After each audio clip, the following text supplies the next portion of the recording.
Hello दोस्तों, नमस्ते। आज की कहानी है माँ की मजबूरी। विपिन से शादी करने के बाद भी आखिर चाहत माँ क्यों नहीं बनना चाहती थी। पड़ोस में रहने आए शर्मा दंपत्ति ने 8 वर्षीय रचना को अपने 4 वर्षीय बेटे विपिन की दीदी बना दिया था। तुम विपिन की बड़ी दीदी हो, इसीलिए तुम ही इसकी आसपास के बच्चों से दोस्ती कराना और स्कूल में भी इसका ध्यान रखा करना। रचना को भी गोल मटोल विपिन अच्छा लगा था। उसकी मम्मी तो यह कहकर कि गिरा देगी, छोटे भाई को गोद में भी नहीं उठाने देती थी। समय बीतता रहा, दोनों परिवारों में और बच्चे भी आ गए, मगर रचना और विपिन का स्नेह एक दूसरे के प्रति वैसा ही रहा। विपिन इंजीनियरिंग की पढ़ाई के लिए विदेश चला गया। रचना को अपने ही शहर में मेडिकल कॉलेज में दाखिला मिल गया था। फिर शादी के बाद वह स्थानीय अस्पताल में काम करने लगी थी, जबकि विपिन के पापा का वहां से तबादला हो चुका था।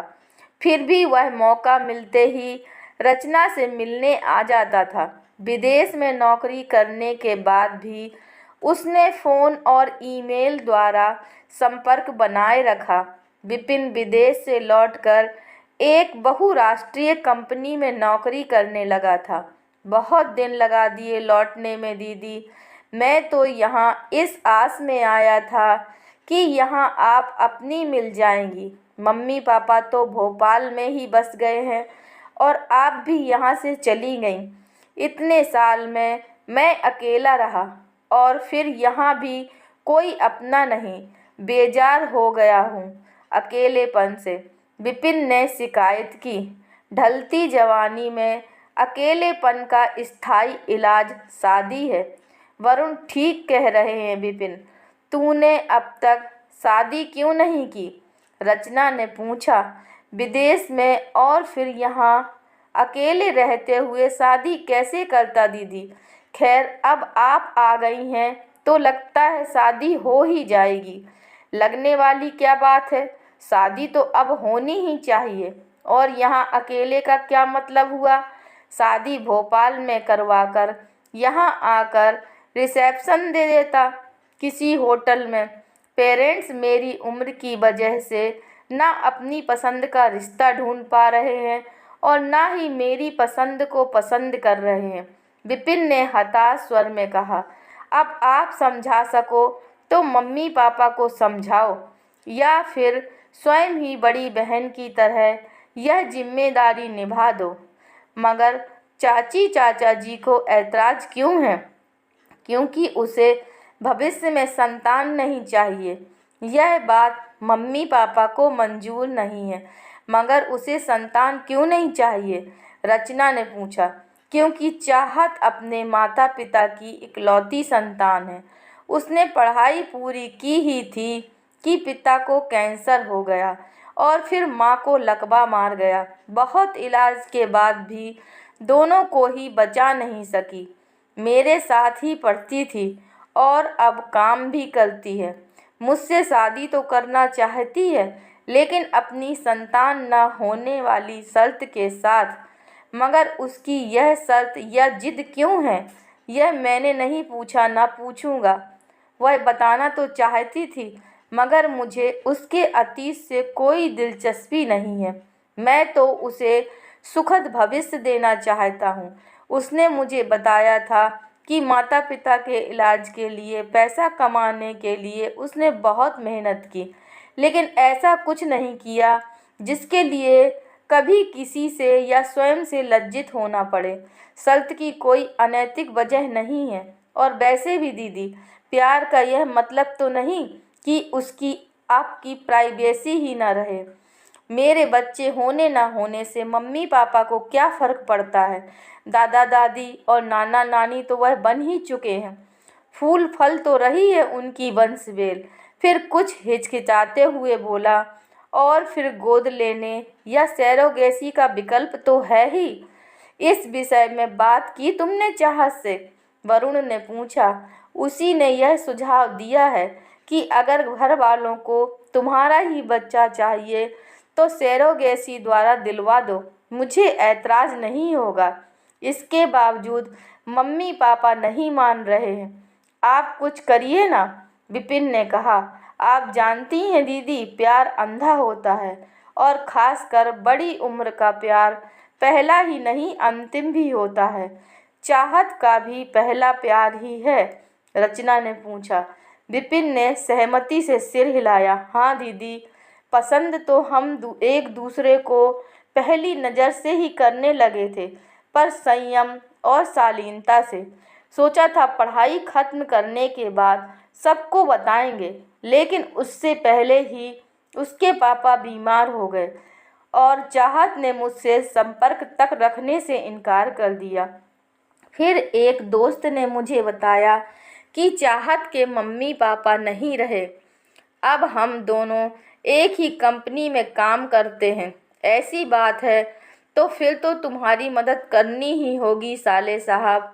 जब तक अपना नर्सिंग होम नहीं खुलता तब तक तुम्हारे पास समय है रचना। उस समय का सदुपयोग तुम विपिन की शादी करवाने में करो, वरुण ने कहा।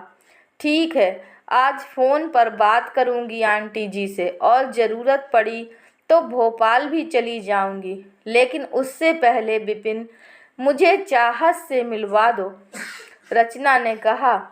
आज तो देर हो गई है, कल ले चलूँगा आपको उसके घर, मगर उससे पहले आप मम्मी से बात कर लेना, कहकर विपिन चला गया। रचना ने शर्मा दंपत्ति को फ़ोन किया। कमाल है रचना, तू डॉक्टर होकर भी इस रिश्ते से ऐतराज़ नहीं है? तुझे नहीं लगता ऐसी शर्त रखने वाली लड़की जरूर किसी मानसिक या शारीरिक रोग से ग्रस्त होगी? चाची जी के इस प्रश्न से रचना सकते में आ गई। हो सकता है आंटी जी, कल मैं उससे मिलकर पता लगाने की कोशिश करती हूँ। हमने तो इस संभावना के बारे में सोचा ही नहीं। सब सुनने के बाद वरुण ने कहा, अगर ऐसा कुछ है तो हम उसका इलाज करवा सकते हैं। आजकल कोई रोग असाध्य नहीं है, लेकिन अभी यह सब विपिन को मत बताना, वरना वह अपने मम्मी पापा से और भी ज़्यादा चिढ़ जाएगा। उनका ऐतराज़ भी सही है वरुण, किसी मानसिक रोगी लड़की को कौन अभिभावक अपने बेटे का विवाह करना चाहेगा? विपिन और चाहत को बताए बिना हमें बड़ी होशियारी से असलियत का पता लगाना होगा, रचना ने कहा। चाहत के घर जाने की बजाय अगले दिन रचना विपिन के ऑफिस में पहुंची ही थी कि विपिन लिफ्ट से एक लंबी सांवली मगर आकर्षक युवती के साथ निकलता दिखाई दिया। दीदी आप यहाँ? चलो, लेकिन किसी अच्छी जगह चलो जहाँ बैठकर इत्मीनान से बात कर सकें। तब चाहत ने कहा, तो दीदी अब आप मेरे घर चलिए। चाहत रचना को अपने घर ले गई। रचना घर देखकर बहुत खुश हुई। चाहत ने अपने घर को बहुत सलीके से सजाया था। अपने पापा के शौक से बनाए घर को जो लाख परेशानियां आने के बावजूद भी मैंने नहीं बेचा।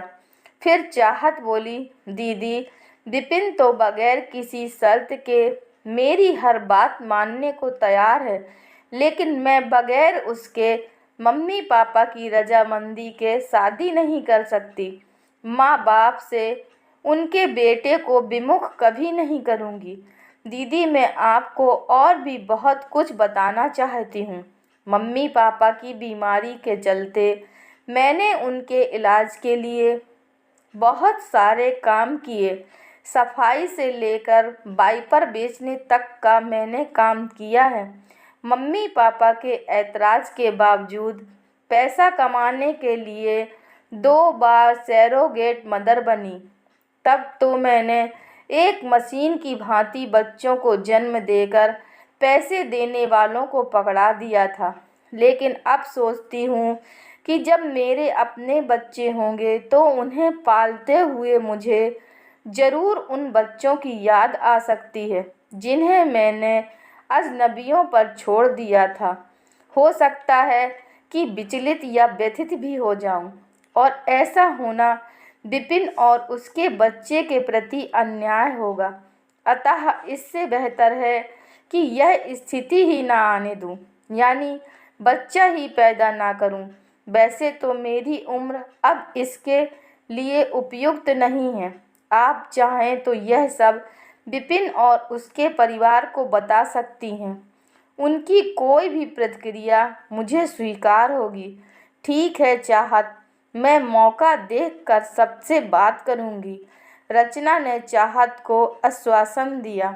चाहत ने जो कहा था उसे नकारा नहीं जा सकता था। उसकी भावनाओं का ख्याल रखना जरूरी था। विपिन के साथ तो खैर कोई समस्या नहीं थी, उसे तो चाहत हर हाल में ही स्वीकार थी। लेकिन उसके घर वालों से आज की सच्चाई यानी सैरोगेट मदर बन चुकी बहू को स्वीकार करवाना आसान नहीं था। इसीलिए मैंने विपिन के घर वालों को यह समझाया कि चाहत की उम्र ज़्यादा है और बच्चा पैदा करने से उसकी जान को खतरा हो सकता है। विपिन के प्यार के लिए इतने से झूठ का सहारा लेना तो जायज़ ही है। दोस्तों, अगर यह कहानी आपको पसंद आई है तो कृपया लाइक कीजिए, शेयर कीजिए, और चैनल पर नए हैं तो कृपया चैनल को सब्सक्राइब कीजिए। धन्यवाद।